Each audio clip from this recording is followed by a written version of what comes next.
दोस्तों, आज हम सब युवाओं के इंस्पिरेशनल आइडल और भारतीय बिजनेसमैन रतन टाटा जी के बारे में बात करने वाले हैं। और इस दुनिया में ऐसा कोई व्यक्ति नहीं है जो रतन टाटा जी को पसंद ना करता हो। बचपन में ही उनके माता पिता का डाइवोर्स हो गया। इसके बाद रतन टाटा जी अपनी दादी के साथ रहने लगे। बचपन से ही उनकी दादी जी ने उन्हें एथिक्स और मॉरल का पाठ पढ़ाया, यानी कि चाहे कुछ भी हो जाए तुम्हें ऐसा कोई भी कदम नहीं उठाना है जिससे खानदान पे कोई आंच आए। और इसको रतन टाटा जी आज तक फॉलो कर रहे हैं। अपनी हाई स्कूल की पढ़ाई खत्म करते ही रतन टाटा जी ने अपने हायर एजुकेशन के लिए अमेरिका की कॉर्नेल यूनिवर्सिटी में एडमिशन लिया। ग्रेजुएशन कंप्लीट करने के बाद उनको IBM से जॉब ऑफर हुआ। तब IBM उस वक्त दुनिया की सबसे बड़ी कंपनियों में से एक थी। कुछ महीनों के लिए रतन टाटा जी ने IBM कंपनी में नौकरी भी की, लेकिन बीच में उनकी दादी की तबीयत खराब हो गई। उसके चलते उन्हें भारत वापस लौटना पड़ा।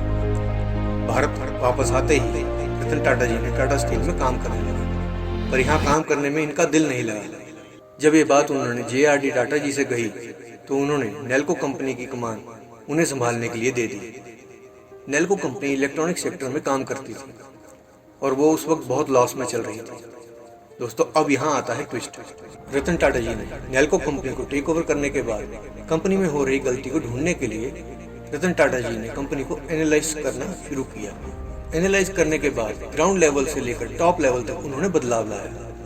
रतन टाटा की ओनरशिप के अंदर नेल्को कंपनी के सारे डेट क्लियर हो गए और ये कंपनी फिर से प्रॉफिट मेकिंग कंपनी बन गई। दोस्तों, 1991 के बाद से रतन टाटा जी की असली जर्नी शुरू हो गई, जब वो टाटा कंपनी के चेयरमैन बन गए। जब रतन टाटा जी चेयरमैन बने तो उस वक्त कई सीनियर्स का मानना था कि रतन टाटा जी इस पोस्ट के लिए लायक नहीं, लेकिन JRD टाटा ने किसी की भी बात ना सुनते हुए रतन टाटा जी को टाटा कंपनी का चेयरमैन बना दिया। और इसके बाद रतन टाटा जी की लीडरशिप की यात्रा शुरू हुई।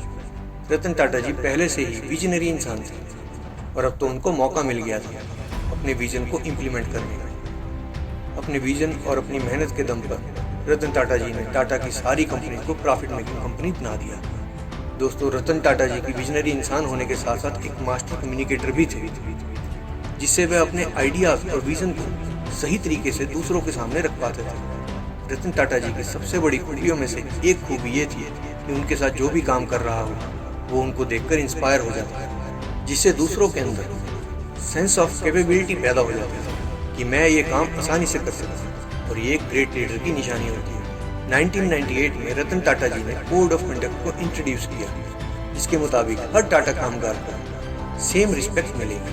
बहुत सारे कामगारों ने कोड ऑफ कंडक्ट को साइन करने से मना कर दिया, लेकिन रतन टाटा जी ने हार ना मानकर सभी से इस कोड ऑफ कंडक्ट को साइन करवा दिया। अब जो किस्सा मैं आपको बताने वाला हूँ वो शायद ही आपने कहीं पर सुना या पढ़ा होगा, पर इस वीडियो में ये किस्सा ऐड करने से मैं खुद को रोक नहीं पाया। दोस्तों, मुझे लगता है कि इस किस्से के बिना रतन टाटा जी की जीवनी कंप्लीट हो ही नहीं सकती। इसीलिए दोस्तों, इस वीडियो में अंत तक बने रहें। किस्सा कुछ ऐसा है, साल 2000 में रतन टाटा जी की ऑटोमोबाइल सेक्टर बहुत ही लॉस में चल रहा था। इस पर रतन टाटा जी ने ये डिसीजन लिया कि वो टाटा मोटर्स को फोर्ड कंपनी को बेच देंगे, जिसके लिए वो अपनी टीम के साथ बिल फोर्ड जी से मिलने के लिए चले गए।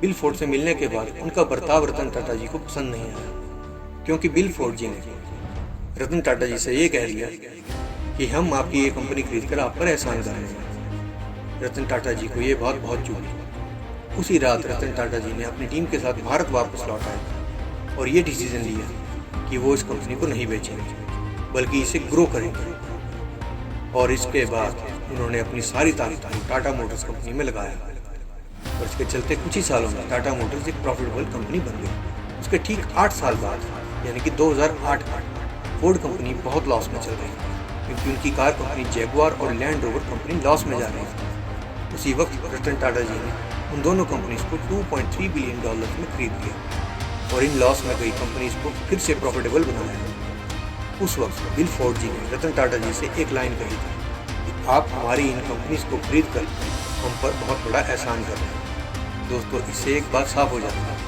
कि सफलता से बड़ा कोई भी रिवेंज नहीं है, और ये हमें रतन टाटा जी से सीखने को मिलता है। अगर आपको ये वीडियो अच्छा लगा तो इसे लाइक करें, शेयर करें, और अगर आप हमारे चैनल पर नए हैं तो हमारे चैनल को सब्सक्राइब करें। धन्यवाद।